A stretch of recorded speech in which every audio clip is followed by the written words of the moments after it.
L-iskola primarja ta' Nadur Għawdex se tinbidel kompletament b'investiment massiġġ ta' 4 miljun euro biex ikoll ambjent adattat għall-edukazzjoni ta' kwalità. Din l-iskola tifforma parti mill-kulleġġ ta' Għawdex u tinsab f'binja ta' żewġ solari mifruxa fuq medda ta' 5,000 metru kwadru.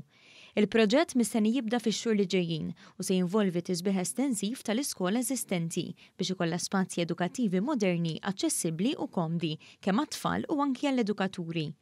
Il-kap eżekuttiv tal-Fondazzjoni għall-Iskejjel Tagħda, Neville Young, qal li l-proġett se jara l-ħolqien ta' spazji ġodda għat-tagħlim ta' suġġetti ekstrakurikulari bħal kamra sfin għall-mużika, studju għat-teatru u klassijiet għall-arti.